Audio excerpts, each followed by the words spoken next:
semaine plus tard, notre portion magique est enfin prête. J'ai l'impression d'être une sorcière qui prépare une mixture secrète. Mais au lieu de jeter un sort, on va essayer de réveiller cette tignasse assoiffée. On commence par enlever la peau de l'orange, les branches de romarin. Bye bye, merci pour votre service. On mélange bien et hop, direction le spray. Que verser ça directement sur mes cheveux, c'est une inondation assurée et on veut hydrater, pas les noyer. Franchement, mes cheveux sont PLS, secs, ternes, fatigués. On dirait qu'ils ont traversé une tempête sans parapluie. Bref, ils ont besoin d'un coup de boost. Petit check de longueur. On va marquer un point de repère pour voir où sont mes cheveux aujourd'hui. Parce que oui, si dans un mois, je vous dis, waouh, mes cheveux ont trop poussé, mais que j'ai oublié de faire le avant-après, ça sert à rien. On est d'accord? Je divise mes cheveux en 4 sections parce que sinon, c'est une mission impossible. Et c'est parti pour l'application. On va vaporiser bien. On n'oublie pas le cuir chevelu et surtout, on masse. Si tu vaporises juste et que tu laisses ça comme une déco, les cheveux vont juste se demander ce qui leur arrive. Massage égale activation de la circulation égale pousse et santé. J'ai vu dans les commentaires, oui, c'est la génétique. Oui, les femmes yao ont une génétique qui aide, mais ça ne fait pas tout.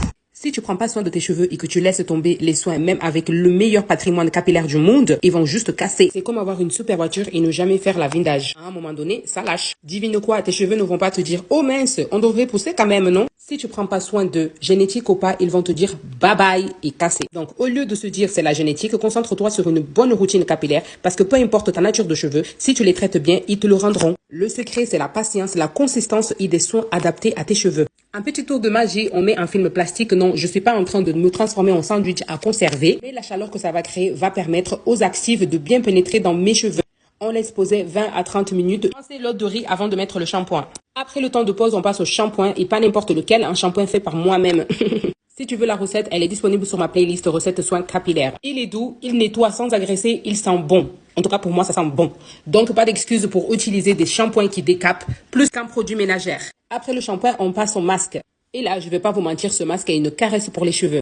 Il hydrate, il nourrit, mes cheveux adorent. D'ailleurs, si tu veux que je montre comment je l'ai fait, écris-moi en commentaire. Si je vois que vous êtes chaud, je vous balance la recette. Alors, on va mettre un truc au clair. L'eau de riz, ce n'est pas une baguette magique. Si tes cheveux sont secs, abîmés et que tu penses juste sprayer, ça va les transformer en crinière de rêve. La vraie clé, c'est la santé des cheveux. Si tes pointes sont plus sèches qu'un biscuit oublié au soleil et que tu les hydrates jamais, go. Ils vont peut-être pousser, mais surtout casser. Donc, au lieu juste de chercher la longueur, pensez aussi à nourrir, hydrater et à protéger tes cheveux. Après 20 minutes de pause, on rince. Et là, mes cheveux m'ont dit merci. Ils sont doux, hydratés, brillants, bref. Bon, maintenant que mes cheveux ont pris vie, on se donne rendez-vous dans un mois pour voir cette technique fait vraiment pousser ou si c'est juste une légende. Et surtout, laissez-moi ton mot en commentaire si tu veux la recette du masque. Bisous mes étoiles, soyez bénis. Bye bye.